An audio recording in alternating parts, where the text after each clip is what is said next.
Aaron thought she heard the oxygen escaping from her lungs. The spongy lobes of her respiratory system seemed to be collapsing. The surfactant, that fatty lipid substance coating her alveolar sacs, was not doing its job. It was not preventing her lungs from sticking to their inner lining. Aaron struggled to breathe. She's in this hospital? In our lives?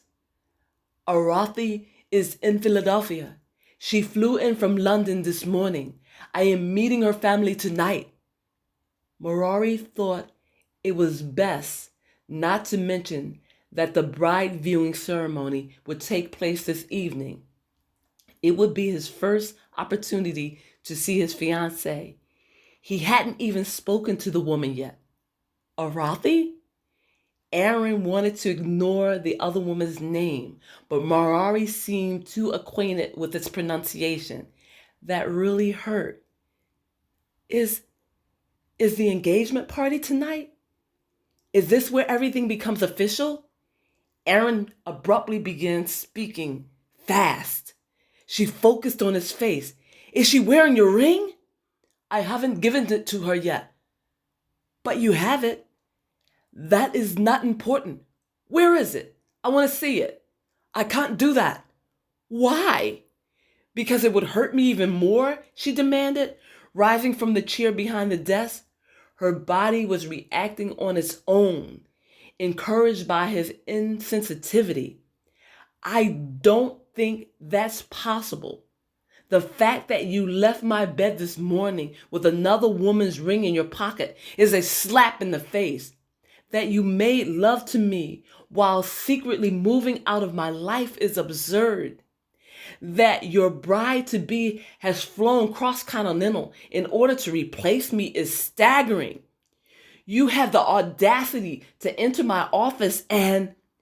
She was at a loss for words. She searched the ceiling and the walls for answers. Then she looked at him. Am I invited to this celebration? I want to be a part of the festivities. Let me buy the two of you a gift, something befitting a prince and his betrothed. What would you like, she yelled. A set of sterling silverware? A crystal vase? I certainly can't give you my virginity because you already took it, she said sarcastically. He said nothing, but reached into his upper left scrub pocket and extracted several metal keys. He approached her desk and laid them flat. He began to speak, but she cut him off. Is this how all Indian men treat their women, or is this just you? I hope those stars that called out your name at birth explode in midair and drop to the ground in shame. To hell with you and your tradition. Screw your obligations and your wealth. Get out of my office. Aaron turned away from his face and stared at the keys. She heard the unfolding of paper as his hand came into view. She realized that he was holding a check. Still, you insult me? You place that before me like I have no morals? I do not want your money. Keep it. This is the only gift I can give you. What about your love, Morari? I wanted that. I gave mine freely. No price tag attached. And it was definitely worth more than what's written on that piece of paper, she said without reading the dollar figure. Eri, the amount is large, too significant to ignore. I am trying to do the right thing. I am trying to apologize. With money? She asked sarcastically.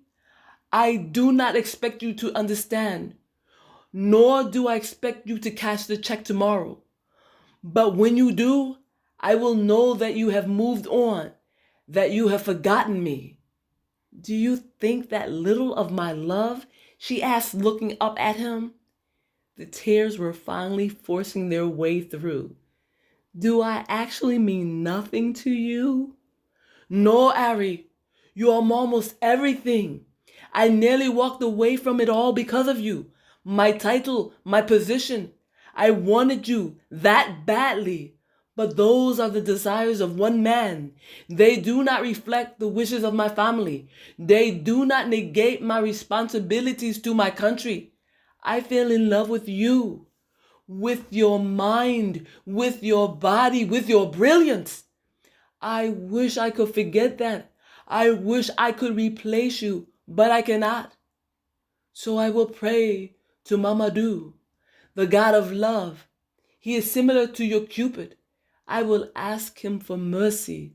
I will plead with him to redirect his arrows of love, Morari stated, as he turned to exit the double doors of the office suite.